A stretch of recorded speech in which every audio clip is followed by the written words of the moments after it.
கெட்ட கெட்ட வார்த்தை, இவ்வளோ கெட்ட வார்த்தை இருக்குன்னா நமக்கு தெரியாது, அவ்வளோ கெட்ட வார்த்தையில் நமக்கு திட்டுவாங்க. கமல் சாருங்கிறது என்னுடைய மிகப்பெரிய ஒரு ஆதர்சம். சினிமானா எனக்கு கமல் சார். சினிமா அந்த பதில் நான் சொல்றதுல பாதியை மட்டுமே எடுத்து போறதுனால பாதிப்பு வந்து எனக்கு தான் வருது.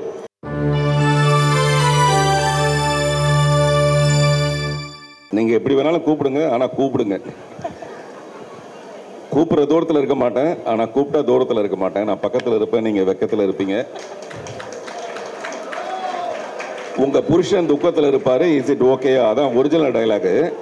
அப்புறம் பசங்க படங்கிறதுக்காக நான் கட் பண்ணிட்டேன். நம்ம பசங்க படம்னா நம்ம வச்சுக்கலாம், குட்டி பசங்க படங்கிறதுனால அதை கட் பண்ணிட்டேன்.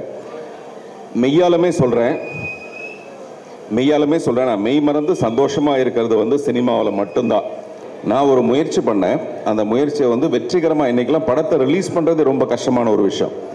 அப்படி ரிலீஸ் பண்ணும்போது யாரோட ரிலீஸ் பண்ணுறேன்னா, மிகப்பெரிய ஒரு என்னுடைய கமல் சாருங்கிறது என்னுடைய மிகப்பெரிய ஒரு ஆதர்சம். சினிமானா எனக்கு கமல் சார். சினிமானா 3 எழுத்து, கமல் சார்னா 3 எழுத்து. அந்த மாதிரி சங்கர் சார்கிட்ட தான் முதல்ல நம்ம வந்து பிரம்மாண்டத்தையே கற்றுக்கிட்டோம். தமிழ் சினிமாவில் பிரம்மாண்டத்தை முதல்ல கொண்டது சங்கர் சார் தான். லைக்கா மாதிரி ப்ரொடக்ஷன்ஸ்னால மட்டும்தான் இந்த மாதிரி பெரிய படங்களை பண்ண முடியும். அப்படிப்பட்டவங்களை நான் ரொம்ப கௌரவமாக, மரியாதையாக, ரொம்ப பெரிய மரியாதை எனக்கு அவங்க மேலே. But when it comes to சினிமான்னு வரும்போது அல்லது போட்டின்னு வரும்போது, அவங்க வந்து கிரிக்கெட் ஆடுறாங்கன்னா நான் கில்லி தாண்டா ஆடுறேன். அந்த சைடில் ஏதோ ஒரு சின்ன தேட்டர், ஒரு 100 தேட்டரை எடுத்துக்கிட்டு நான் வேற ஒரு போட்டிக்குள்ளே வரேன், அவ்வளோதான். இதில் எந்த விதமான கம்பேரிசனும் கிடையாது. பத்திரிகைகள் எழுதும்போது மட்டும் கொஞ்சம் ஜாக்கிரதையாக அதை பற்றி எழுதணுங்கிறது என்னுடைய அன்பான வேண்டுகோள். இன்னைக்கு காலையில் கூட நான் ஒரு ட்வீட் போட்டிருந்தேன். நீங்கள் ஒரு கேள்வி கேட்குறீங்க, அந்த பதில் நான் சொல்கிறதுல பாதியை மட்டுமே எடுத்து போகிறதுனால பாதிப்பு வந்து எனக்கு தான் வருது.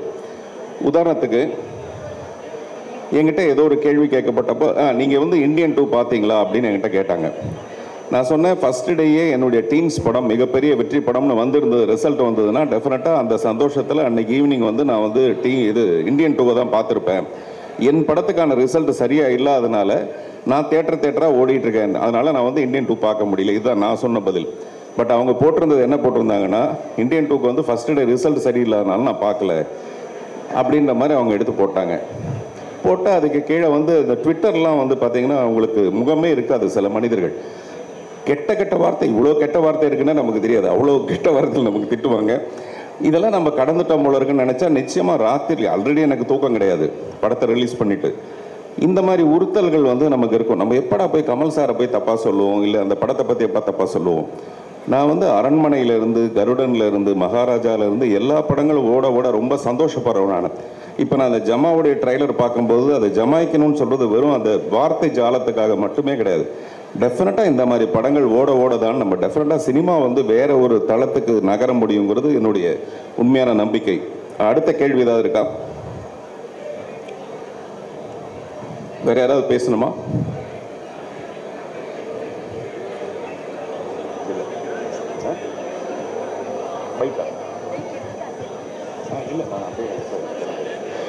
ஸோ எனக்கு ரொம்ப